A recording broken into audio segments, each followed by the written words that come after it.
세계 최초. 이 짧은 단어, 네 글자는 언제나 역사를 바꿔왔습니다. 하지만 이번만큼은 그 무게가 달랐습니다. 바다의 미래, 인류의 에너지 패러다임, 그리고 탄소 중립의 명운이 걸린 자리에서 이 단어가 등장한 것입니다. 세계에서 가장 보수적이고 까다롭다는 기관이 직접 인정한 프로젝트 전문가들은 충격의 입을 다물었고 경쟁국들은 말을 잃었습니다. 그러나 모두가 놀란 건 그 영광의 자리 옆에 새겨져 있던 국기였습니다. 그 나라는 바로 대한민국입니다. 바로 태평양 건너편, 이제는 세계를 흔드는 기술 강국으로 자리 잡은 대한민국이었습니다. 지금부터 그 놀라운 현장 속으로 들어가 보시죠. 미국에서 날아온 충격적인 이야기. 바로 시작합니다. 그리고 지금 어디에서 시청하고 계신지 댓글로 남겨주세요. 여러분의 이야기도 듣고 싶습니다. 그 전에 잠깐 1초 만에 누를 수 있는 좋아요 버튼을 꾹 눌러주시면 영상 제작에 큰 힘이 됩니다. 그럼 바로 사연 시작하겠습니다. 25년 동안 해운업계의 가장 어려운 문제들을 해결해왔습니다. 하지만 이번만큼은 답이 없었습니다. 2030년까지 탄소 배출 50% 감축, 2050년까지 완전 중립. 그런데 현실은 잔혹했습니다. 메탄올은 에너지 밀도가 절반, 암모니아는 독성 위험, 수소는 폭발 위험의 저장 비용만 1000억대. 책상에 머리를 박고 중얼거렸습니다. 대체 어떤 연료로 바다를 건널 것인가? 바로 그때 이메일 알림음이 울렸습니다. 발신지가 심상치 않았습니다. 대한민국. 안녕하세요. 저는 제임스 스틸입니다. 미국 휴스턴에서 해양공학 컨설턴트로 일하고 있죠. 원자력공학 박사 학위에 선박 인증 전문가로 25년을 보냈습니다. ABS 미국 성급협회에서 15년 동안 선임 애널리스트로 일했고 지금은 독립 컨설턴트로 세계 각국의 조선소와 해운사들의 기술 자문을 맡고 있습니다. 제 인생은 숫자와 안전성 검증으로 이루어져 있습니다. 선박 한 척이 바다에 나가기 전에 거쳐야 할 수천 가지 테스트와 인증 절차들, 그 모든 과정에서 저는 아니오라고 말하는 사람이었습니다. 위험하면 아니오. 불안전하면 아니오. 경제성이 없으면 아니오. 해운업계는 지금 생존의 기로에 서 있습니다. IMO 국제회사기구에서 내린 탄소 중립 로드맵이 업계 전체를 발칵 뒤집어 놓았거든요. 2030년까지 7년밖에 안 남았는데 현재 기술로는 절대 불가능한 목표였습니다. 상황이 얼마나 심각한지 보여드리죠. 작년에 유럽연합은 해운업계에 탄소 국경세를 부과하기 시작했습니다. 규정을 지키지 못하면 배 한 척당 수억 원의 벌금을 물어야 해요. 이미 몇몇 중소해운사들이 파산 신청을 했습니다. 메탄올부터 보시죠. 에너지 밀도가 기존 연료의 절반입니다. 같은 거리를 가려면 연료 탱크를 2배로 키워야 한다는 뜻이죠. 그럼 화물 공간은 어떻게 됩니까? 20피트 컨테이너 기준으로 30% 이상 줄어듭니다. 수익성은 반토막 나고 선박 설계를 완전히 뒤엎어야 합니다. 암모니아는 더 심각합니다. 독성 가스라서 한 방울만 새어도 선원들 목숨이 위험해집니다. 작년에 네덜란드에서 암모니아 운반선 사고가 났을 때 반경 5km 주민들이 대피해야 했습니다. 특수 방호복을 입고 일해야 하고 사고라도 나면 항구 전체가 마비되죠. 수소는 아예 답이 없습니다. 액화 저장을 위해서는 영하 253도를 유지해야 하는데 그 냉각 비용만 연간 1000억 원이 넘어갑니다. 게다가 수소는 세상에서 가장 작은 분자라서 어떤 재질도 완벽하게 막을 수 없어요. 조금씩 새어나가면서 폭발 위험을 만듭니다. 저는 그날 밤 사무실에 혼자 남아서 계산을 다시 해봤습니다. 어떤 각도로 봐도 답이 안 나왔어요. 컨테이너선 한 척이 부산에서 로스앤젤레스까지 가는데 필요한 연료량을 계산해봤더니 메탄올로는 화물 공간의 40%를 연료 탱크로 써야 했습니다. 암모니아로는 안전 설비 때문에 선원 공간이 2배로 늘어나고 수소로는 냉각 비용만 운항비의 60%를 차지했어요. 물리 법칙을 바꿀 수는 없는데 그렇게 중얼거리며 창밖 휴스턴 항구를 바라봤습니다. 새벽 2시인데도 불빛이 환하게 켜져 있었어요. 수백 척의 배들이 정박해 있었는데 모두가 같은 운명에 처해 있었죠. 제 책상 위에는 지난 6개월 동안 검토한 대체 연료 보고서들이 산더미처럼 쌓여 있었습니다. 독일의 전기 추진, 노르웨이의 바이오 연료, 일본의 수소, 네덜란드의 암모니아 모든 나라가 각자의 해답을 내놓았지만 어느 것도 완벽하지 않았어요. 바로 그때였습니다. 컴퓨터에서 메일 알림음이 울렸어요. 새벽 2시에 누가 메일을 보낸다는 겁니까? 발신자를 보니 한국원자력연구원이라고 적혀 있었습니다. 저는 피곤한 눈을 비비며 제목을 읽었습니다. MSR 기반 핵추진 LNG 운반선 기본 설계 검토 요청. 처음엔 스팸 메일인 줄 알았습니다. 핵추진 상선이라니 이런 소리는 지난 50년 동안 수백 번 들어봤거든요. 러시아의 원자력 쇠빙선, 미국의 NS 사바나호, 독일의 오토 하노까지 모두 상업적으로는 실패작이었습니다. 너무 비싸고 너무 위험하고 너무 복잡했죠. 하지만 호기심에 메일을 열어봤습니다. 그런데 첫 줄부터 심상치 않았습니다. 미국 성급협회 ABS 기본 승인 획득이라는 문구가 눈에 들어왔거든요. 저는 의자에서 벌떡 일어났습니다. ABS가요? 제가 15년 동안 몸담았던 그 보수적인 인증기관이 ABS가 얼마나 까다로운 곳인지 설명해드리죠. 세계 선박의 3분의 1이 ABS 인증을 받습니다. 그런데 기본 승인을 받으려면 최소 2년의 검토 과정을 거쳐야 해요. 수백 명의 전문가들이 달라붙어서 안전성, 경제성, 실현 가능성을 깐깐하게 따집니다. 그런 ABS가 핵추진 상선에 기본 승인을 줬다고요? 이건 농담이 아니었습니다. 저는 급하게 첨부 파일을 열어봤습니다. 54페이지짜리 상세 설계서가 나타났어요. MSR 용융염 원자로라는 기술이 핵심이었습니다. MSR은 기존 경수로와는 완전히 다른 방식이에요. 고체 연료봉 대신 액체 연료를 쓰고 고압이 아닌 저압에서 작동합니다. 이론적으로는 훨씬 안전하다고 알려져 있었지만 상업화된 적은 없었죠. 가장 놀라운 건 LNG와의 결합 아이디어였습니다. LNG는 영하 163도의 극저온으로 운반되는데 대부분 선박에서 이 냉열은 그냥 바다로 버려집니다. 엄청난 에너지 낭비죠.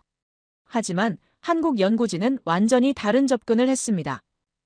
핵원자로의 고열과 LNG의 냉열을 연결하자는 발상이었어요. 저는 급하게 계산기를 꺼냈습니다. 원자로에서 나오는 500도 열과 LNG의 영하 163도 냉열 사이의 온도차가 663도입니다.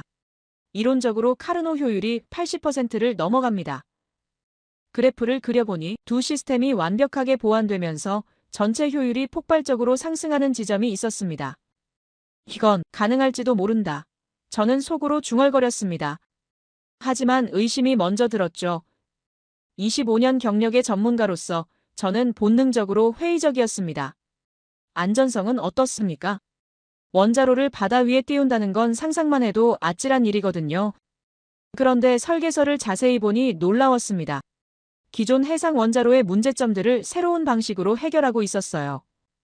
MSR은 저압 시스템이라서 폭발 위험이 현저히 낮고 경납 구조도 2중 3중으로 설계되어 있었습니다.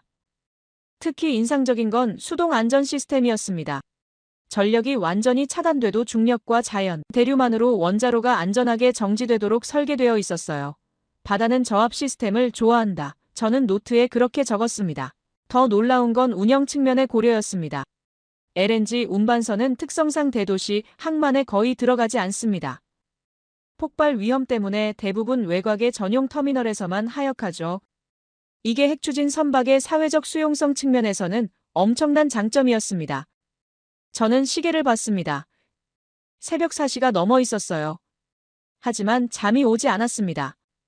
25년 동안 풀지 못했던 퍼즐의 조각이 하나씩 맞춰지는 느낌이었거든요. 마지막 페이지에는 상세한 로드맵이 있었습니다.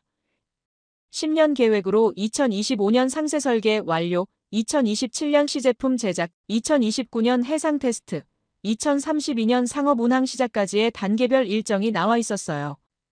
허황된 꿈이 아니라 실현 가능한 현실적인 계획이었습니다.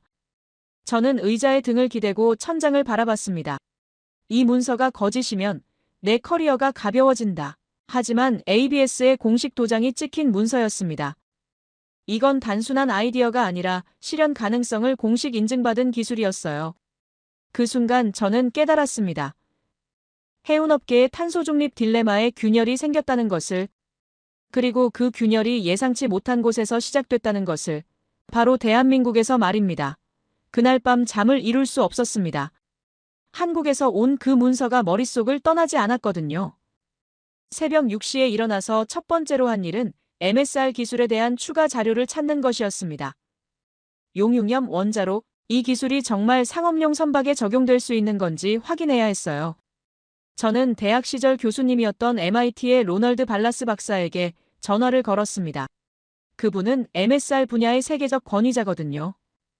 로널드 교수님, MSR을 선박에 적용한다면 어떨까요? 교수님은 잠시 침묵하더니 말씀하셨습니다. 제임스, 이론적으로는 완벽한 조합이야. 바다는 저압 시스템을 좋아하거든. 바로 그거였습니다. MSR의 핵심 장점은 저압 운전이었어요. 기존 경수로가 150기압이라는 엄청난 고압에서 작동하는 반면 MSR은 단 1기압에서 작동합니다. 해상이라는 극한 환경에서 고압 시스템을 유지하는 건 악몽 같은 일이거든요. 파도에 흔들리고 염수에 부식되고 극한의 날씨를 견뎌야 하는데 고압까지 관리해야 한다면요. 저는 다시 한국 문서를 펼쳤습니다. 이번엔 기술적 세부 사항에 집중했어요. MSR 시스템의 온도는 700도에서 운전됩니다. 기존 경수로의 300도보다 훨씬 높죠. 처음엔 이게 단점이라고 생각했는데 LNG와 결합되면서 완전히 달라졌습니다. LNG는 영하 163도로 저장됩니다. 863도의 온도차가 생기는 거죠. 이론적으로 이 온도차로 만들 수 있는 에너지량을 계산해봤는데 입이 떡 벌어졌습니다. 기존 LNG 운반선에서 버려지던 냉열이 엄청난 에너지원이 될 수 있었어요. 저는 연력학 계산에 푹 빠져들었습니다. 랭킨 사이클, 브레이튼 사이클, 스털링 사이클까지 모든 가능한 열기관 사이클을 검토해봤어요. 결과는 놀라웠습니다. 냉열 회수만으로도 선박 전체 전력 수요의 40%를 충당할 수 있었습니다. 냉열은 버려지는 게 아니다. 이 배에선 자산이다. 저는 노트에 그렇게 적었습니다. 하지만 저는 여전히 회의적이었습니다. 기술적으로 가능하다고 해서 실제로 안전한 건 아니거든요. 저는 안전성 부분을 자세히 들여다봤습니다. 여기서 정말 놀라운 설계를 발견했어요. 한국연구진은 선박을 완전히 분리된 7개 구역으로 나누었습니다. 원자로 구역, LNG, 저장 구역, 거주 구역, 기관 구역, 화물 구역, 제어 구역, 비상 구역. 각 구역은 독립적으로 격리될 수 있도록 설계되어 있었어요. 한 구역에 문제가 생겨도 다른 구역에는 영향을 주지 않는 구조였습니다. 특히 인상 깊었던 건 수동 안전 시스템이었습니다. 전력이 완전히 차단돼도 중력만으로 작동하는 냉각 시스템, 온도가 올라가면 자동으로 연료 공급이 차단되는 물리적 안전장치, 사람이 조작하지 않아도 스스로 안전 상태로 들어가는 설계였어요. 저는 체르노빌 사고 보고서를 다시 꺼내 읽어봤습니다. 그 사고의 핵심 원인은 안전장치를 인위적으로 해제했기 때문이었어요. 하지만 MSR 설계에서는 안전장치를 해제하는 것 자체가 물리적으로 불가능했습니다. 연료가 고체가 아닌 액체 상태라서 온도가 올라가면 자동으로 밀도가 낮아지고 핵반응이 저절로 멈추게 되거든요. 나의 빨간 펜은 아직 손에서 떨어지지 않았다. 하지만 찾을 수 있는 결함이 줄어들고 있었습니다. 다음은 경제성을 따져봤습니다. 핵연료 한 번 주입으로 20년간 운항할 수 있다는 계산이 나와 있었어요. 기존 LNG 운반선이 3, 4일마다 연료를 보급해야 하는 것과 비교하면 혁신적인 수준이었습니다. 연료비 절감만으로도 연간 50억 원을 아낄 수 있다는 계산이었어요. 여기에 냉열 회수로 얻는 추가 전력까지 고려하면 운항 비용이 기존 대비 60% 수준으로 떨어졌습니다. 초기 건조 비용은 비싸지만 20년 운영 기준으로는 훨씬 경제적이었어요. 저는 보험료 계산도 해봤습니다. 이게 정말 중요한 부분이거든요. 아무리 좋은 기술이라도 보험사가 보험을 거부하면 상업 운항이 불가능해요. 하지만 MSR의 안전성 데이터를 보니 기존 원자력 기술보다 위험도가 현저히 낮았습니다. 특히 LNG 운반선의 운항 패턴이 유리했습니다. 일반 컨테이너선이나 벌크선과 달리 LNG선은 정해진 항로만 운항해요. 카타르에서 일본으로, 미국에서 한국으로, 호주에서 중국으로 예측 가능한 운항이죠. 보험사 입장에서는 위험 계산이 훨씬 쉬워집니다. 게다가 LNG 터미널은 대부분 도심에서 멀리 떨어진 외곽에 있어요. 인구 밀집 지역을 피해서 운항한다는 뜻입니다. 만에 하나 사고가 나더라도 피해 규모를 최소화할 수 있죠. 표 하나가 보험료를 바꾼다. 저는 그렇게 중얼거렸습니다. 하지만 여전히 해결되지 않은 문제들이 있었습니다. 저는 리스크 목록을 작성하기 시작했어요. 첫 번째는 정비 문제였습니다. 핵시설 정비는 일반 엔진 정비와 차원이 다르거든요. 특수 훈련을 받은 기술자가 필요하고 방사능 방호 장비도 갖춰야 해요. 두 번째는 폐기물 처리였습니다. 핵연료를 20년 쓴다고 해도 결국은 교체해야 하고 사용 후 핵연료를 어떻게 처리할 것인지가 명확하지 않았습니다. 각국의 핵폐기물 정책이 다른 상황에서 국제 운항하는 선박의 폐기물을 누가 책임질 것인가 하는 문제였어요. 세 번째는 대중인식이었습니다. 아무리 안전하다고 해도 바다 위의 원자로라는 말만 들어도 사람들은 불안해할 거예요. 후쿠시마 사고 이후 원자력에 대한 불신이 높아진 상황에서 이걸 어떻게 설득할 것인가? 네 번째는 국제 규제였습니다. 현재 IMO 국제해사기구의 핵추진 상선에 대한 규정은 거의 없어요. 새로운 국제 기준을 만들어야 하는데 이게 얼마나 걸릴지 예측하기 어려웠습니다. 저는 한국 연구진에게 이메일을 보냈습니다. 이런 문제들에 대한 해답이 있는지 물어봤어요. 놀랍게도 다음 날 아침에 답장이 왔습니다. 그들은 이미 이 모든 문제들을 검토하고 있었어요. 정비 문제에 대해서는 모듈형 설계로 해결하겠다는 계획이었습니다. 원자로 모듈을 통째로 교체할 수 있도록 설계해서 정비가 필요하면 육상시설에서 새 모듈로 바꾸는 방식이었어요. 마치 자동차 엔진을 통째로 교체하는 것처럼요. 폐기물 문제는 국제원자력기구와 협력해서 해결하겠다는 방안이었습니다. 사용 후 핵연료는 특수 용기에 봉인해서 원자력 기술 보유국의 처리시설로 운송하는 시스템을 구축하겠다는 거였어요. 대중인식 문제는 단계적 접근으로 풀겠다고 했습니다. 먼저 무인 화물선으로 시작해서 안전성을 입증한 다음 점진적으로 일반 상선으로 확대하겠다는 계획이었어요. 게다가 LNG선은 애초에 일반인이 접근하기 어려운 전용 터미널에서만 운항하니까 사회적 저항이 적을 거라고 봤습니다. 국제 규제 문제는 이미 IMO와 협의를 시작했다고 하더군요. ABS와 함께 새로운 안전기준 초안을 작성하고 있다는 설명이었어요. 한국이 선도적으로 기준을 제시하면 다른 나라들이 따라올 수밖에 없다는 전략이었습니다. 저는 점점 확신하기 시작했습니다. 이건 단순한 아이디어가 아니라 치밀하게 계획된 프로젝트였어요. 기술적 타당성뿐만 아니라 경제성, 안전성, 실현 가능성까지 모두 고려한 종합적인 솔루션이었습니다. 그날 오후, 저는 오랜 동료인 독일의 해양공학 컨설턴트 한스 밀러에게 전화를 걸었습니다. 한스, 핵추진 LNG선에 대해 어떻게 생각해? 그는 웃으며 대답했어요. 제임스, 10년 전에 그런 소리 했으면 미쳤다고 했을 거야. 하지만 지금은 달라. 탄소 중립 압박이 워낙 심하니까. 저는 그 말에 공감했습니다. 상황이 바뀌었어요. 과거에는 혁신보다 안정이 우선이었지만 지금은 혁신하지 않으면 생존할 수 없는 시대가 됐습니다. 탄소 중립이라는 절대적 목표 앞에서 모든 선택지를 재검토해야 하는 상황이었어요. 저는 다시 한번 계산기를 꺼내 들었습니다. 이번엔 전체적인 경제성을 종합해서 계산해봤어요. 건조비, 운영비, 연료비, 정비비, 보험료, 폐기 비용까지 모든 것을 고려했습니다. 결과는 놀라웠습니다. 초기 투자비는 기존 LNG선보다 2배 정도 비쌌지만 20년 운영 기준으로는 총 비용이 30% 절감됐어요. 여기에 탄소 배출권 절약 효과까지 고려하면 경제성이 확실했습니다. 저는 노트북을 덮고 창밖을 바라봤습니다. 휴스턴 항구의 풍경이 다르게 보였어요. 저기 정박해 있는 수백 척의 배들이 10년 후에는 어떤 모습일까? 그중 몇 척이 핵추진선이 될까? 한국이 이 분야에서 선두를 차지할 수 있을까? 아니, 이미 선두를 차지했는지도 모릅니다.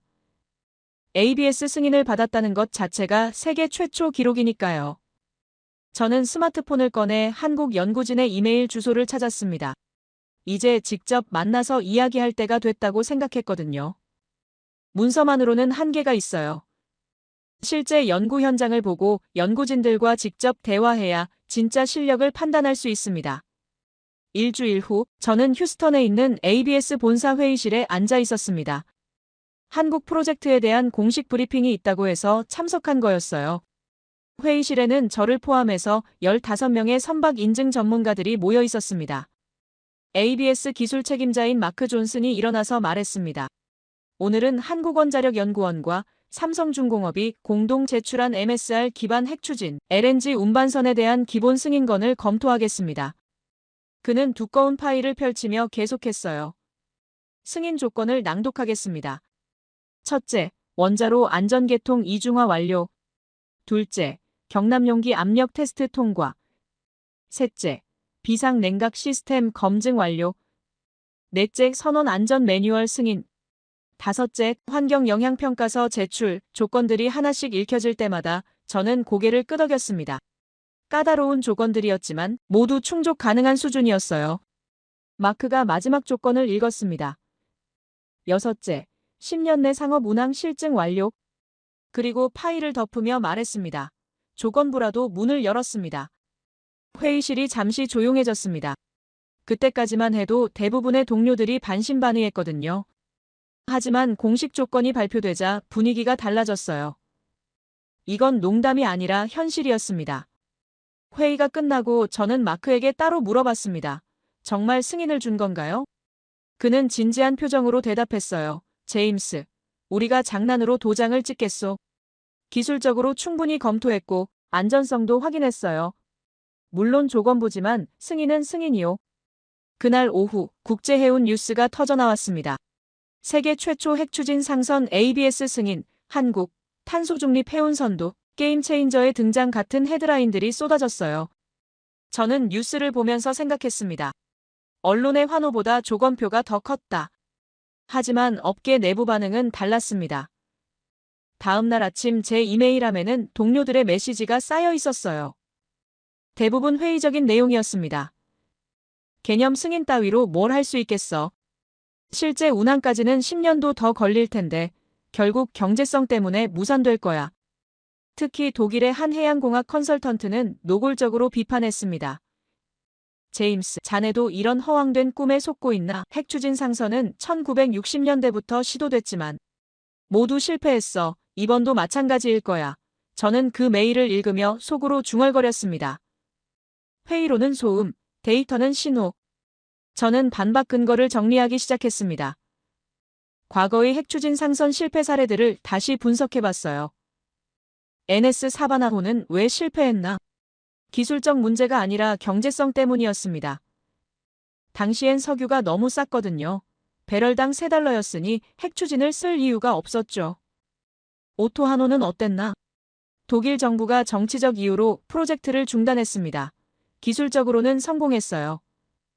하지만 68혁명 이후 반핵 정서가 높아지면서 포기한 거였습니다. 레닌호는 러시아의 원자력 쇄빙선은 지금도 성공적으로 운영되고 있습니다. 40년 넘게 북극해를 누비고 있어요.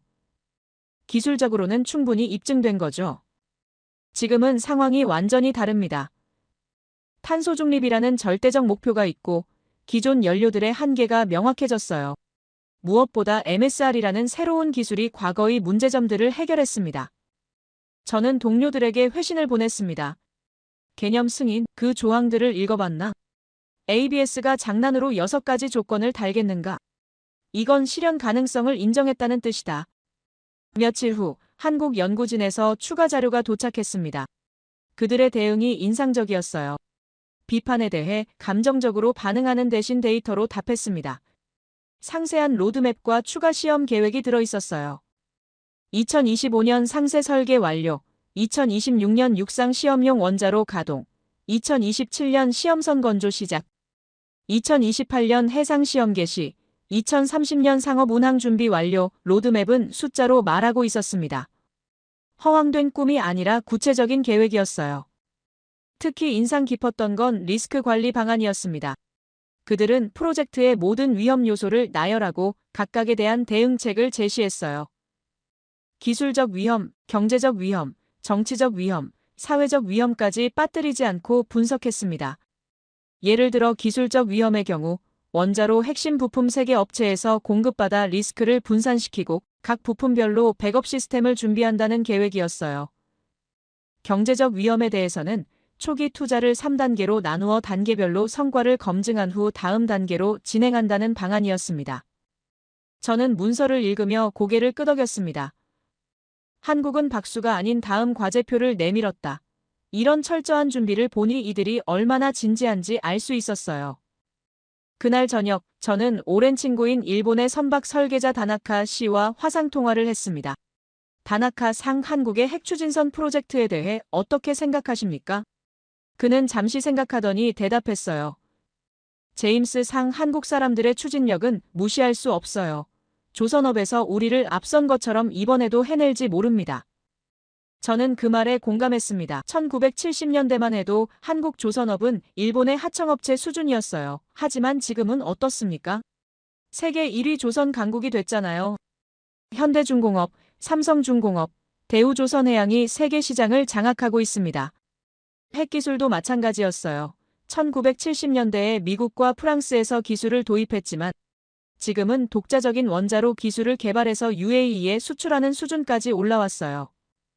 APR-1400이라는 한국형 원자로가 국제시장에서 인정받고 있습니다. 그런 한국이 조선 기술과 원자력 기술을 결합한다면 충분히 가능한 일이라고 생각했습니다. 게다가 이번에는 혼자가 아니라 한국원자력연구원과 삼성중공업이 함께하고 있어요. 연구와 제조가 완벽하게 결합된 팀이었습니다. 저는 노트를 꺼내 적었습니다. 이건 출발선이 아니다. 분기점이다. ABS 승인은 단순한 허가가 아니라 새로운 시대의 시작점이었어요. 해운업계의 탄소 중립 딜레마에 처음으로 현실적인 해답이 제시된 순간이었습니다. 며칠 후, 저는 한국 연구진에게 이메일을 보냈습니다. 한국을 방문해서 직접 프로젝트를 보고 싶습니다. 언제 가능할까요? 답장은 빨리 왔어요. 언제든 환영합니다. 다음 주에 대전 연구소에서 기술 설명회가 있는데 참석하시겠습니까? 저는 주저하지 않고 항공편을 예약했습니다. 이제 문서가 아니라 현장을 봐야 할 때였거든요. 한국이 정말로 해운업계의 게임을 바꿀 수 있는지 내 눈으로 직접 확인하고 싶었습니다. 일주일 후, 저는 인천공항에 도착했습니다. 한국원자력연구원에서 보낸 직원이 마중을 나와 있었어요. 제임스 스틸 박사님이시죠? 저는 김민수 연구원입니다. 대전까지 모시겠습니다. 그는 유창한 영어로 인사했습니다. 차 안에서 김 연구원이 설명했어요. 내일 안전성 워크숍이 있습니다. 국내외 전문가 30명이 참석해서 사고 시나리오를 검토할 예정입니다. 박사님의 의견이 정말 중요해요. 저는 창밖 풍경을 보며 대답했습니다. 기대하고 있습니다. 하지만 저는 까다로운 사람입니다. 다음 날 아침, 대전 연구소 회의실에는 각국의 전문가들이 모여 있었습니다. 미국, 일본, 독일, 프랑스, 영국에서 온 원자력 및 해양공학 전문가들이었어요. 한국 측에서는 한국원자력연구원과 삼성중공업 연구진 15명이 참석했습니다. 워크숍이 시작되자마자 한국 연구진은 가장 극단적인 사고 시나리오부터 제시했습니다. 원자로 1차 냉각 개통 완전 파손, 동시에 전력 개통 완전 차단.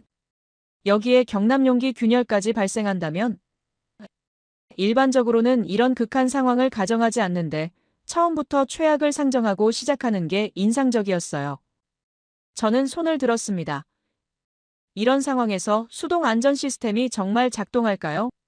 한국 연구진의 박철수 박사가 일어나서 설명했습니다. 네, 전력이 완전히 차단돼도 중력과 자연 대류만으로 냉각이 가능합니다. 물리 법칙은 전기가 없어도 작동하거든요. 그는 화이트보드에 그림을 그리며 계속 설명했어요. MSR의 핵심은 음의 온도, 반응도입니다. 온도가 올라갈수록 핵반응이 자동으로 감소해요. 사람이 조작하지 않아도 스스로 안전해집니다. 저는 고개를 끄덕였습니다. 좋은 설계는 전기가 없어도 버틴다. 하지만 독일에서 온 슈미트 박사가 날카로운 질문을 던졌습니다. 격실이 아무리 분리되어 있어도 선박이라는 제한된 공간에서는 한계가 있지 않습니까? 육상 원전과는 다른 위험이 있을 텐데요. 회의실 분위기가 긴장됐습니다. 삼성중공업의 이상호 수석 연구원이 대답했습니다. 맞습니다. 그래서 우리는 7중 격리 시스템을 개발했어요. 원자로 자체 1차 경납용기, 2차 경납용기, 격실, 격벽, 선체 구조, 이중 선체, 그리고 해수 자체까지 7겹의 방어선입니다. 저는 속으로 감탄했습니다. 육상 원전보다 오히려 더 안전할 수도 있겠다는 생각이 들었어요. 해수라는 천년 방벽이 있으니까요. 하지만 여전히 의문이 남았습니다. 선원들의 안전은 어떻게 보장하죠? 한국연구진은 선원 교육 프로그램 초안을 제시했습니다. 6개월 기본 교육, 3개월 실습, 그리고 매년 재교육, 모든 선원이 방사능 방호 기본 지식을 갖춰야 한다는 계획이었어요. 선원 교육은 경납의 마지막 층이다. 저는 노트에 그렇게 적었습니다. 오후에는 지역사회 대표들과의 토론이 있었습니다. 부산항 관계자, 환경단체 대표, 지역주민 대표 등이 참석했어요. 여기서 분위기가 확 바뀌었습니다. 과학적 데이터가 아니라 감정과 불안이 주도하는 토론이었거든요. 부산 해운대구 주민대표가 일어났습니다. 원자로가 실린 배가 우리 앞바다를 지나간다고요? 만에 하나 사고가 나면 누가 책임질 겁니까? 목소리에 불안이 가득했어요. 저는 그 순간 깨달았습니다. 항만은 과학만으로 설득되지 않는다. 환경단체 대표는 더 강하게 반발했습니다. 후쿠시마 사고를 벌써 잊었습니까? 바다가 오염되면 되돌릴 수 있나요? 우리는 절대 반대합니다. 회의실 분위기가 험악해졌어요. 한국연구진이 설명했습니다. LNG 운반선은 대도시 항만에 접안하지 않습니다. 대부분 외곽의 전용 터미널에서만 하역해요. 일반 시민들이 직접 볼 일은 거의 없습니다. 하지만 반대 목소리는 줄어들지 않았어요. 저는 손을 들고 발언했습니다. 저는 25년 동안 선박 안전을 검증해 왔습니다. 이 설계의 안전성은 기존 원전보다 높습니다. 하지만 여러분의 우려도 이해해요. 충분한 검증과 단계적 접근이 필요하다고 생각합니다. 그날 저녁 호텔에서 뉴스를 보는데 놀라운 내용이 나왔습니다. 기존 디젤 엔진 업체들이 연합해서 핵추진선 안전성 재검토 캠페인을 시작했다는 거였어요. 표면적으로는 안전을 걱정하는 것처럼 보이지만 속내는 뻔했습니다. 다음 날 아침 신문에는 더 자극적인 제목들이 실렸어요. 바다 위의 시한폭탄, 해상 체르노빌의 가능성, 누가 우리 바다를 실험장으로 만드는가? 저는 신문을 보며 분노했습니다. 나는 공포 마케팅을 싫어한다. 워크숍 둘째 날, 참석자들은 실제 MSR 시험 시설을 견학했습니다. 한국원자력연구원의 실험용 MSR이 가동되고 있었어요. 작은 규모지만 실제로 작동하는 용융염 원자로를 본 건 처음이었습니다. 박철수 박사가 설명했습니다. 이 시설로 5년 동안 안전성을 검증했어요. 전력 차단 시험, 냉각제 상실 시험, 극한 온도 시험까지 모두 통과했습니다. 저는 제어실의 모니터들을 보며 감탄했어요. 모든 안전 시스템이 자동으로 작동하고 있었습니다. 두려움은 숫자를 삼킨다. 하지만 숫자는 거짓말을 하지 않습니다. 저는 안전성 데이터를 자세히 검토했어요. 사고 확률, 피해 규모, 대응 시간 모든 수치가 기존 기술보다 우수했습니다. 점심시간에 일본에서 온 다나카 박사와 이야기했습니다. 제임스 상, 기술적으로는 문제 없어 보이는데 사회적 수용성이 걱정이군요. 저도 같은 생각이었어요. 기술은 준비됐지만 사람들의 마음은 아직이었습니다. 오후에는 비용 분석 세션이 있었습니다. 한국연구진이 제시한 경제성 분석을 검토하는 시간이었어요. 초기 건조비는 기존 LNG선의 1.8배, 하지만 20년 운영비는 절반 수준, 탄소 배출권 절약 효과까지 고려하면 충분히 경제적이었습니다. 저는 보험료 계산도 다시 해봤습니다. MSR의 안전성 데이터를 적용하면 보험료가 기존 예상보다 낮아질 수 있었어요. 로이드 보험조합도 이미 예비 검토에 들어갔다는 소식이었습니다. 워크숍 마지막 날 참석자들의 종합 의견을 발표하는 시간이 있었습니다.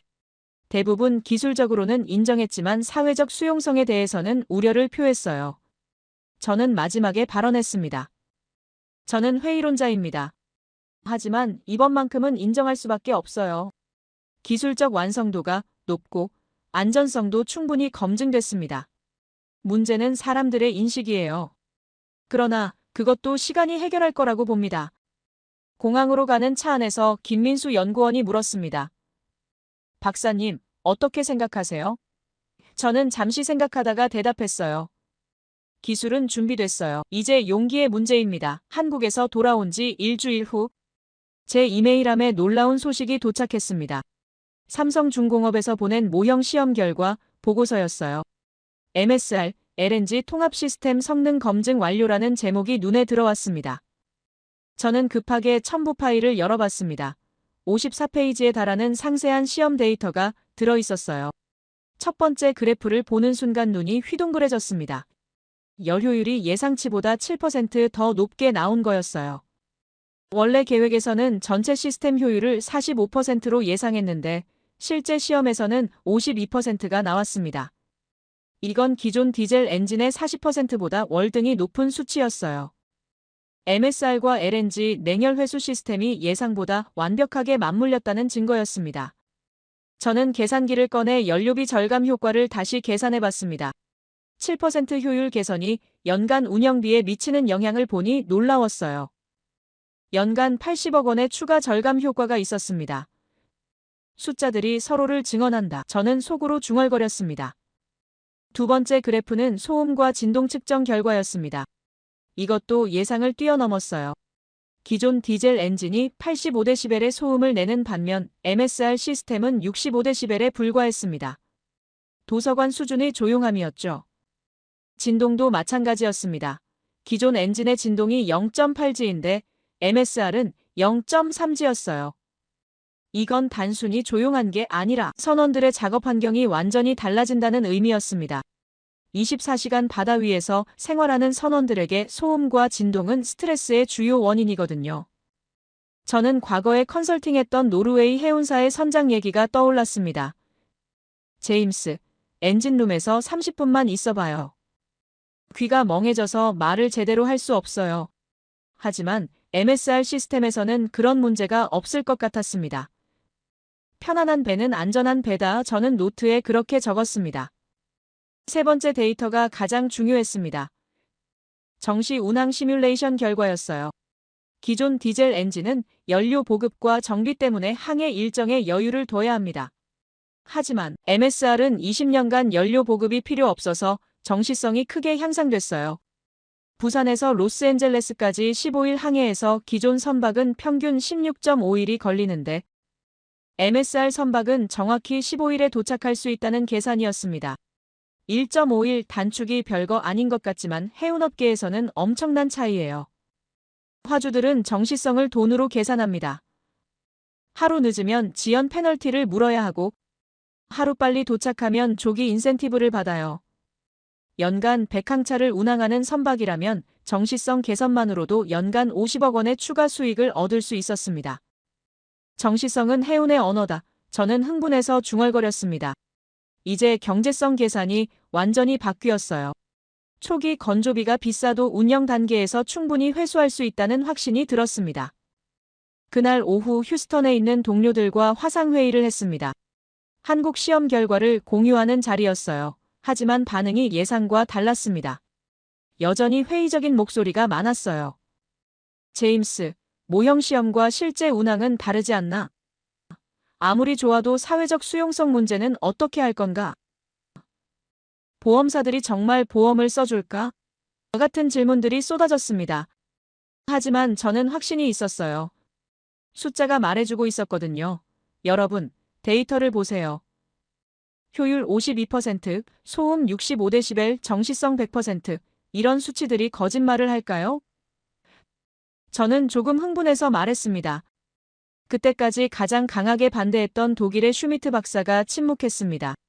평소 같으면 바로 반박했을 텐데 이번엔 말이 없었어요. 저는 그 침묵의 의미를 알았습니다. 침묵이 늘었다. 일주일 후 더 놀라운 소식이 들려왔습니다. 로이드 보험조합에서 MSR 핵추진선에 대한 예비 보험료를 산정했다는 거였어요. 예상보다 훨씬 낮은 수준이었습니다. 안전성 데이터가 좋아서 리스크 평가 등급이 높게 나온 거였죠. 보험업계는 절대 감정으로 움직이지 않습니다. 오직 데이터와 확률로만 판단해요. 그런 보험사들이 MSR을 인정했다는 건 기술적 완성도를 객관적으로 인정받았다는 의미였습니다. 저는 그날 밤 오랜 친구인 덴마크의 해운 컨설턴트 라스 안데르센에게 전화를 걸었습니다. 라스, 한국의 핵추진선 프로젝트 들어봤어? 그는 웃으며 대답했어요. 제임스, 우리 고객들이 벌써 문의하기 시작했어. 언제 상용화되는지 알고 싶어 해. 시장이 움직이기 시작한 거였습니다. 아직 완성되지도 않은 기술인데 화주들이 벌써 관심을 보이고 있었어요. 탄소 중립 압박이 워낙 심하다 보니 어떤 대안이라도 검토하고 싶어 하는 상황이었습니다. 다음 주에는 더 극적인 일이 벌어졌습니다. 지금까지 가장 강하게 반대했던 미국의 석유 회사에서 한국 연구진에게 기술 협력을 제안했다는 소식이었어요. 이길 수 없으면 합리화라는 전략인 것 같았습니다. 저는 그 소식을 들으며 빙긋 웃었습니다. 작년만 해도 핵추진 상선은 불가능하다고 단언했던 사람들이 이제는 언제 상용화되느냐고 묻고 있었어요. 업계의 분위기가 완전히 바뀐 거였습니다. 한 달 후 ABS에서 추가 발표가 있었습니다. MSR 핵추진선에 대한 상세 인증 절차를 시작한다는 내용이었어요.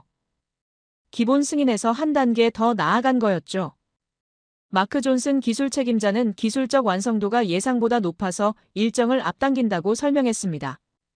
저는 그날 오후 혼자 사무실에 남아서 지난 6개월을 돌이켜봤습니다. 처음 한국에서 온 메일을 받았을 때만 해도 반신반의했는데 이제는 확신을 갖게 됐어요. 숫자들이 모든 의심을 걷어냈습니다.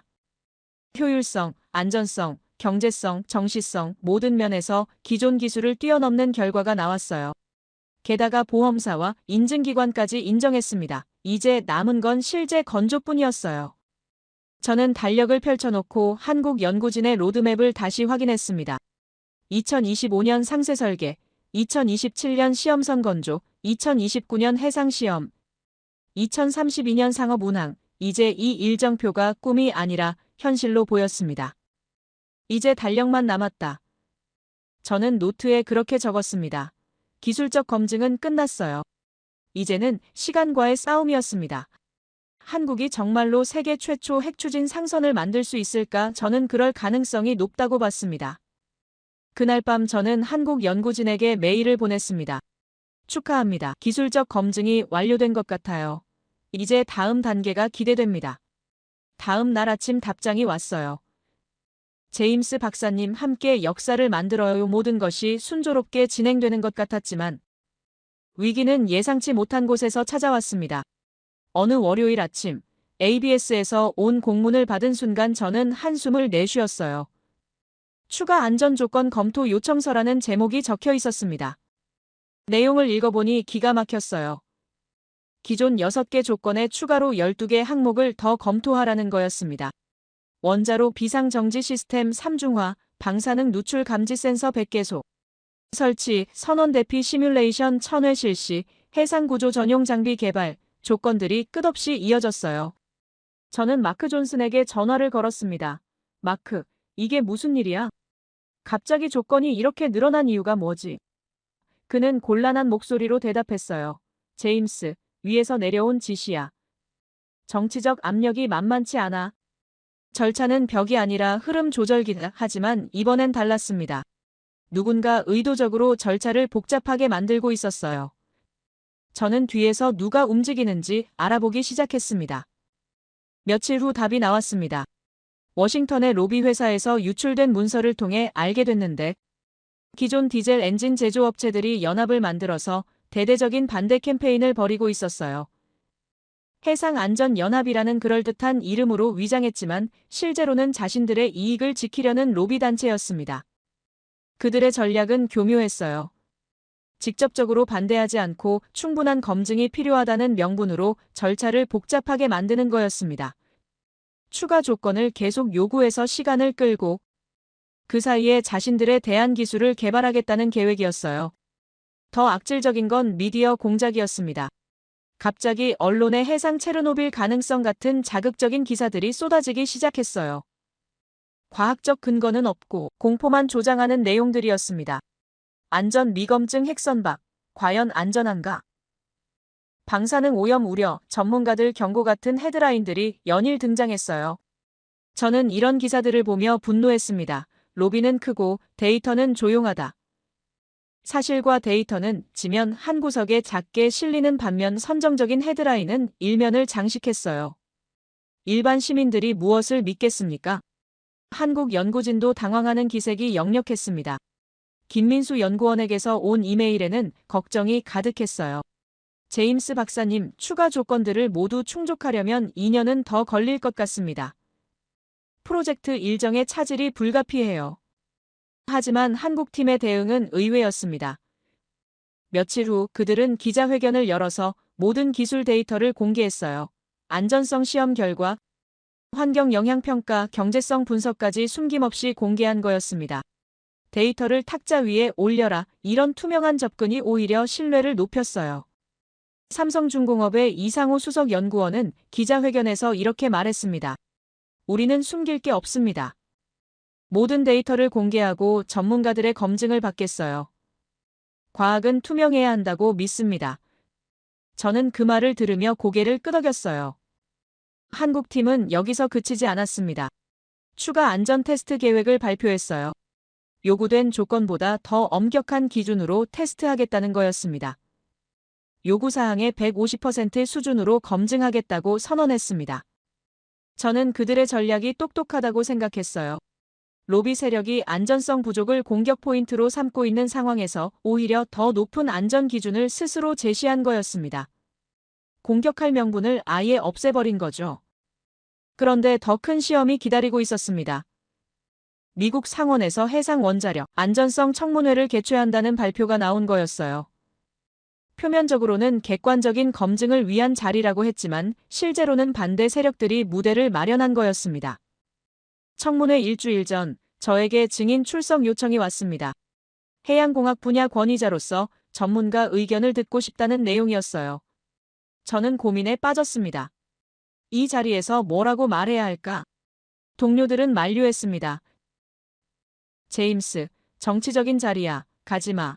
어차피 결론은 정해져 있어. 하지만 저는 다르게 생각했어요. 바로 이런 순간에 전문가가 나서야 한다고 봤습니다. 청문회 전날 밤, 저는 밤새워 의견서를 작성했습니다. 25년 경력을 바탕으로 한객관적인 평가, 기술적 데이터에 근거한 분석, 그리고 해운업계의 미래에 대한 제 소신을 담았어요. 의견서의 핵심은 간단했습니다. MSR 기반 핵추진선은 현재 기술 수준에서 가장 안전하고 효율적인 탄소 중립 해운 솔루션이다. 추가 검증은 필요하지만 기본적인 안전성은 이미 입증되었다. 청문회 당일 워싱턴 DC의 상원 청사는 기자들로 북적였습니다. 저는 증인석에 앉아서 의원들을 바라봤어요. 찬성파와 반대파가 명확하게 나뉘어 있는 게 보였습니다. 반대파 의원이 먼저 질문을 던졌습니다. 스틸 박사, 바다 위의 원자로가 정말 안전하다고 보십니까? 후쿠시마 같은 사고가 바다에서 일어나면 어떻게 하시겠어요? 예상했던 질문이었어요. 저는 차분하게 대답했습니다. 의원님, MSR은 후쿠시마에서 사용된 경수로와 완전히 다른 기술입니다. 구조적으로 멜트다운이 불가능해요. 게다가 바다라는 천년 냉각수가 있어서 오히려 육상보다 안전할 수 있습니다. 찬성파 의원이 이어서 질문했습니다. 그렇다면 박사님은 이 기술을 지지하시는 건가요? 중요한 순간이었어요. 여기서 제 답변이 프로젝트의 향방을 좌우할 수도 있었습니다. 저는 의견서를 들어올리며 말했습니다. 전문가는 말이 아니라 서명으로 증언한다. 그리고 제 결론을 분명히 밝혔어요. 저는 25년 동안 수많은 선박 설계를 검증해 왔습니다. 이번 설계는 승인 기준을 충족합니다. 청문회장이 순간 조용해졌습니다. 제가 공개적으로 지지 의사를 밝힌 거였어요. 이제 제 평판과 경력이 이 프로젝트와 함께 엮이게 됐습니다. 나는 이름을 걸었다. 청문회 이후 언론 반응은 엇갈렸습니다. 반대 언론은 업계 이익에 굴복한 전문가라고 비판했고, 찬성 언론은 용기 있는 전문가의 증언이라고 평가했어요. 하지만 저는 후회하지 않았습니다. 데이터가 말하는 바를 전달했을 뿐이었거든요. 며칠 후 한국 연구진에서 감사 메시지가 왔습니다. 제임스 박사님의 용기 덕분에 프로젝트가 한 걸음 앞으로 나갈 수 있었습니다. 하지만 진짜 시험은 이제부터였어요. 조용한 것이 오래 남는다. 저는 시간이 증명해 줄 거라고 믿었습니다. 청문회에서 한 달이 지난 어느 금요일 오후, 제 책상 위에는 ABS에서 온 최종 통지서가 놓여 있었습니다. 표지를 넘기자마자 눈에 띈 문구가 있었어요.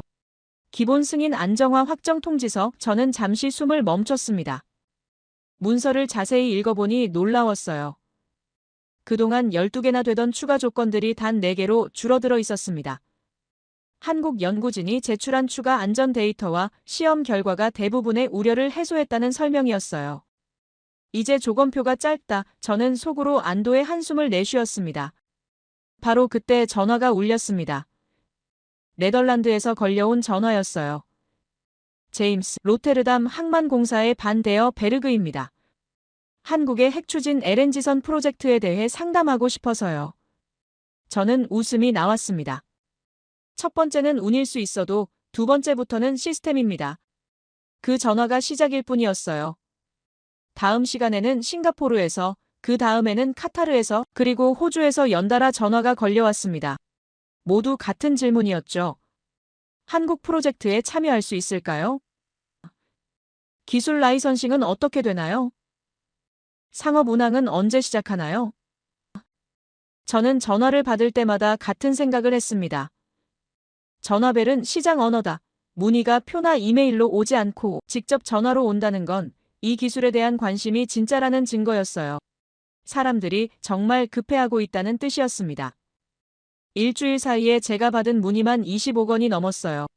노르웨이 에퀴노르에서는 북극 항로용 LNG선에 적용 가능한지 물어봤고, 카타르 에너지에서는 기존 LNG선 개조가 가능한지 문의했습니다. 심지어 미국의 엑손모빌에서도 기술 검토를 위한 미팅을 요청했어요. 가장 극적인 변화는 금융 쪽에서 일어났습니다. 로이드 보험조합에서 리스크 프리미엄 재조정 발표가 나온 거였어요. MSR 핵추진선에 대한 보험료가 기존 예상보다 30% 낮아진다는 내용이었습니다. 청문회에서 제가 한 증언과 한국팀의 추가 안전 데이터가 영향을 미친 거였죠. 저는 그 발표문을 보며 빙긋 웃었습니다. 보험사가 움직이면 세계가 뒤따른다. 보험업계는 절대 감정으로 움직이지 않아요. 오직 데이터와 수익률로만 판단합니다. 그런 보험사들이 리스크를 낮게 평가했다는 건 이 기술이 정말 안전하다는 객관적 증거였어요. 며칠 후에는 더 놀라운 소식이 들려왔습니다. 영국의 스탠다드 차타드 은행에서 핵추진선 건조, 금융 패키지를 개발한다고 발표한 거였어요. 20년 장기 대출에 특별금리를 적용하겠다는 내용이었습니다. 금융권도 움직이기 시작한 거죠. 이쯤 되자 업계 분위기가 완전히 바뀌었습니다. 지금까지 가장 강하게 반대했던 사람들도 입장을 바꾸기 시작했어요. 독일의 슈미트 박사는 제게 이메일을 보냈습니다. 제임스, 나도 인정할 수밖에 없겠어. 데이터가 말하고 있잖아. 심지어 디젤 엔진 로비 단체도 톤을 낮췄어요. 해상안전연합에서 발표한 성명서를 보니 충분한 검증 후 단계적 도입이라는 식으로 표현이 바뀌어 있었습니다. 완전 반대에서 조건부 찬성으로 후퇴한 거였죠. 그날 오후 저는 휴스턴 해운클럽에서 열린 세미나의 연사로 참석했습니다. 주제는 해운업계의 탄소 중립 전략이었어요. 200명이 넘는 업계 관계자들이 참석했습니다. 제 발표가 끝나고 질의응답 시간에 한 기자가 물었습니다. 박사님, 한국의 핵추진선 프로젝트를 어떻게 평가하십니까? 중요한 질문이었어요. 업계 전체가 제 답변을 기다리고 있었습니다. 저는 마이크를 잡고 천천히 말했습니다. 저는 평생 칭찬에 인색한 사람이었습니다. 하지만 이번만큼은 예외입니다. 회장이 조용해졌어요. 한국이 먼저 문을 열었습니다. 박수가 터져나왔습니다. 200명의 해운업계 전문가들이 일제히 박수를 친 거였어요. 저는 그 순간 알았습니다. 업계가 완전히 돌아섰다는 것을, 이제 한국의 성공을 의심하는 사람은 거의 없다는 것을 말이죠. 세미나 후 리셉션에서 여러 사람들이 저에게 다가왔습니다. 제임스, 한국팀과 연결해 줄 수 있어? 우리도 프로젝트에 참여하고 싶어. 기술 라이선스는 어떻게 받지? 같은 질문들이 쏟아졌어요. 특히 인상 깊었던 건 일본의 미츠비시 중공업 대표가 한 말이었습니다. 우리도 핵추진선을 연구하고 있지만 한국이 5년은 앞서 있어요. 협력하는 게 현명할 것 같습니다. 경쟁국에서 이런 말이 나온다는 건 한국의 기술 우위를 공식 인정한 거나 다름없었어요. 그 주말, 저는 한국 연구진에게 긴 이메일을 보냈습니다. 최근 일주일 동안 있었던 일들을 자세히 보고하고 시장의 반응을 분석했어요. 마지막에 이렇게 적었습니다. 축하합니다. 여러분이 해운업계의 게임을 바꿨어요. 월요일 아침에 한국에서 답장이 왔습니다. 김민수 연구원이 보낸 메일이었어요. 제임스 박사님, 저희는 여전히 겸손합니다. 이제 시작일 뿐이에요. 앞으로 할 일이 더 많습니다. 그들의 겸손한 태도가 오히려 더 인상적이었어요. 그날 오후, 제 책상에는 새로운 프로젝트 의뢰서들이 쌓이기 시작했습니다. 모두 핵추진선 관련 컨설팅 요청이었어요. 덴마크, 네덜란드, 싱가포르, 호주, 카타르에서 온 의뢰서들이었습니다. 저는 그 의뢰서들을 보며 생각했습니다. 6개월 전만 해도 핵추진 상선은 불가능하다고 말했던 사람들이 이제는 우리도 만들고 싶다고 하고 있어요. 세상이 이렇게 빨리 바뀔 줄 누가 알았겠습니까? 하지만 가장 중요한 건 한국이 선두를 유지하고 있다는 사실이었습니다. ABS 승인, 기술적 검증, 시장의 인정 모든 면에서 한국이 앞서고 있었어요. 이제 세계 최초라는 타이틀이 곧 글로벌 스탠다드의 출발점이 될 거라는 확신이 들었습니다. 저는 노트에 적었습니다. 첫 번째 문을 연 사람이 기준을 만든다. 한국이 바로 그 첫 번째가 된 거였어요. 이제 다른 나라들은 한국이 만든 기준을 따라올 수밖에 없는 상황이었습니다. 6개월이 더 지났습니다. 이제 상황은 제가 처음 예상했던 것보다 훨씬 빠르게 변하고 있었어요. 국제해사기구 IMO 본부가 있는 뉴욕에서 차세대 해운 기술 표준화 회의가 열린다는 소식을 듣고 저는 참관인 자격으로 참석했습니다. 회의실에는 50개국 대표들이 모여 있었는데 놀랍게도 첫 번째 안건이 MSR 핵추진 상선 안전 기준이었어요. 한국이 제출한 기술 표준이 국제규범 논의의 기준점이 된 거였습니다. 기준은 한 나라가 세웠다. 저는 속으로 감탄했습니다. 한국 대표단이 발표를 시작했는데 그들의 준비가 정말 철저했어요. 3년간의 안전성 시험 데이터, 환경 영향 평가, 경제성 분석까지 모든 자료를 체계적으로 정리해서 제시했습니다. 다른 나라 대표들이 고개를 끄덕이며 듣는 모습이 인상적이었어요. 독일 대표가 질문했습니다. 한국의 기준을 그대로 국제표준으로 채택하자는 건가요? 한국 대표가 겸손하게 대답했어요. 저희 기준을 참고해서 더 좋은 국제기준을 만들어가면 됩니다. 하지만 실제로는 한국 기준이 워낙 완벽해서 다른 나라들이 따를 수밖에 없는 상황이었어요. 일본 대표도 인정했습니다. 한국의 안전기준이 현재로서는 가장 완성도가 높다고 판단됩니다. 경쟁국인 일본에서 이런 말이 나온다는 건 정말 의미가 큰 거였어요. 저는 회의실을 둘러보며 생각했습니다. 연구실과 조선소의 거리가 가장 짧은 나라. 한국이 가진 독특한 장점이 여기서 빛을 발했어요. 다른 나라들은 연구기관과 조선소가 따로 놀지만 한국은 한국원자력연구원과 삼성중공업이 처음부터 함께 작업했거든요. 기술 개발과 실제 건조가 동시에 진행되니까 완성도가 다를 수밖에 없었습니다. 회의 둘째 날에는 더 놀라운 발표가 있었어요. 유럽연합에서 그린시핑 이니셔티브라는 새로운 정책을 발표했는데 핵추진 상선을 친환경 선박 1급으로 분류한다는 내용이었습니다. 탄소 배출권 거래에서도 최고 등급을 받을 수 있다고 했어요. 이제 탄소 중립 해운 전략의 지도가 완전히 바뀌었습니다. 6개월 전만 해도 메탄올, 암모니아, 수소가 3대 대안으로 여겨졌는데 이제는 MSR 핵추진이 첫 번째 선택지가 됐어요. 선택지가 기준이 되는 순간 저는 이 역사적 변화를 목격하고 있었고 한국에서 또 다른 소식이 들려왔습니다. 삼성중공업에서 차세대 핵추진선 연구소를 설립한다고 발표한 거였어요. 1,000억 원을 투자해서 전용 연구시설을 만든다는 계획이었습니다. 여기서 끝이 아니었어요. 현대중공업과 대우조선해양도 각각 핵추진선 연구팀을 꾸렸다는 소식이 이어졌습니다. 한국의 조선 빅3가 모두 이 분야에 뛰어든 거죠. 세계 조선업계가 긴장할 만한 일이었어요. 더욱 흥미로운 건 응용 분야 확장이었습니다. 한국 연구진이 새로운 프로젝트 계획을 발표했는데 LNG선에서 시작해서 컨테이너선, 벌크선, 크루즈선까지 확장하겠다는 거였어요. 심지어 북극 쇠빙선과 심해 탐사선에도 적용 가능하다고 했습니다. 카타르에서는 세계 최대 LNG 운반선 12척을 한국 기술로 건조하겠다고 발표했어요. 총 계약 규모가 3조 원이 넘는 대형 프로젝트였습니다. 노르웨이 아퀴노르도 북극 항로용 LNG선 6척을 주문했고요. 저는 이런 소식들을 들으며 감탄했습니다. 1년 전만 해도 불가능하다던 기술이 이제는 세계 최대 에너지 기업들이 앞다투어 주문하는 기술이 됐어요. 세상이 이렇게 빨리 바뀔 줄 누가 예상했겠습니까? 한국의 위상도 완전히 달라졌습니다. 이제 각국 정부에서 한국의 기술 협력을 요청하는 시대가 됐어요. 미국, 영국, 프랑스, 독일에서 공식 채널을 통해 기술 이전 협상을 제안했습니다. 특히 인상 깊었던 건 미국의 변화였어요. 작년에 상원청문회에서 반대 목소리를 냈던 의원들이 이제는 한미 원자력 해운 협력 확대를 주장하고 있었습니다. 정치는 현실을 인정할 수밖에 없다는 걸 보여주는 사례였어요. 일본도 마찬가지였습니다. 처음에는 한국이 또 무모한 도전을 한다는 식으로 반응했는데 이제는 한일 해운 기술 협력을 공식 제안하고 있어요. 기술 격차를 인정하고 협력을 통해 따라잡으려는 전략으로 보였습니다.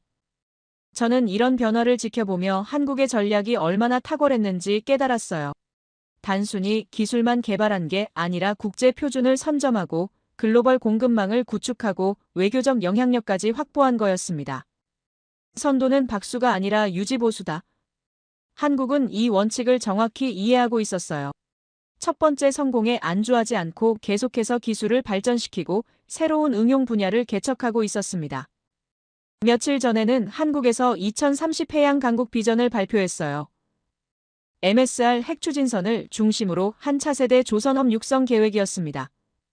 2030년까지 전 세계 핵추진선의 70%를 한국에서 건조하겠다는 목표였어요. 무모해 보일 수도 있지만 저는 충분히 가능하다고 봤습니다. 이미 기술적 우위를 확보했고 국제 표준도 주도하고 있고 글로벌 파트너들도 확보했거든요. 무엇보다 한국 특유의 추진력이 있잖아요. 지난 주말 저는 휴스턴 항구를 다시 찾았습니다. 1년 전 절망적인 마음으로 바라봤던 그 항구였어요. 하지만 이제는 다르게 보였습니다. 10년 후에는 저기 정박한 배들 중 상당수가 핵추진선일 거라는 확신이 들었어요. 특히 LNG 터미널 쪽을 보니 감회가 새로웠습니다. 머지않아 한국에서 만든 핵추진 LNG선들이 저 부두에 정박할 거예요. 그때가 되면 미국도 한국 기술의 혜택을 받는 나라가 되는 거죠. 저는 25년 경력의 해양공학 전문가로서 많은 기술 혁신을 봤지만 이번만큼 극적인 변화는 처음이었어요. 한 나라가 새로운 기술로 전체 산업의 판도를 바꾸는 걸 실시간으로 목격한 거였습니다. 그날 밤 저는 긴 편지를 썼습니다. 한국 연구진들에게 보내는 감사 인사였어요. 여러분 덕분에 해운업계의 미래가 바뀌었습니다. 탄소 중립이라는 불가능해 보이던 목표가 이제는 현실이 됐어요. 마지막 문단에는 이렇게 적었습니다. 저는 오늘 국가가 기술로 존경을 얻는 장면을 보았습니다. 한국이 바로 그 주인공이었어요. 앞으로도 계속 세계를 놀라게 해주세요. 다음 날 아침 한국에서 답장이 왔습니다. 제임스 박사님, 저희는 아직 시작점에 서 있을 뿐입니다. 진짜 운항이 시작되면 더 큰 도전이 기다리고 있어요. 하지만 함께라면 못할 게 없다고 믿습니다. 저는 그 메시지를 읽으며 미소 지었습니다. 겸손하면서도 자신감 넘치는 한국 사람들의 모습이 그대로 담겨 있었어요. 바로 이런 정신으로 불가능을 가능으로 만들어낸 거겠죠. 이제 저도 새로운 시작을 준비하고 있습니다. 한국 연구진과 함께 차세대 해운 기술 컨설팅 회사를 설립하기로 했거든요. 25년 경력을 바탕으로 이 혁신적인 기술이 전 세계에 안전하게 확산될 수 있도록 돕고 싶어요. 제 이야기를 끝까지 들어주셔서 감사합니다. 모두 안녕히 계세요. 오늘의 사연. 어떻게 들으셨나요? 불가능할 것 같던 도전이 현실이 되고 그 과정에서 우리가 미처 알지 못했던 새로운 가능성이 드러났습니다. 앞으로 이 길이 어떤 결과로 이어질지는 아직 아무도 모릅니다. 하지만 분명한 건 이미 세계가 그 움직임을 주목하고 있다는 사실입니다. 여러분은 어떻게 생각하시나요? 여러분의 생각을 아래 댓글에 남겨주세요. 그리고 감동적인 사연을 주변 사람들과 공유하고 함께 이야기 나눠보세요. 마지막으로 1초밖에 걸리지 않는 구독과 좋아요, 알림 설정은 영상 제작에 큰 힘이 됩니다. 지금까지 감동을 담아 여러분께 진심을 전하는 감동담기였습니다. 오늘 하루도 행복한 하루 보내세요.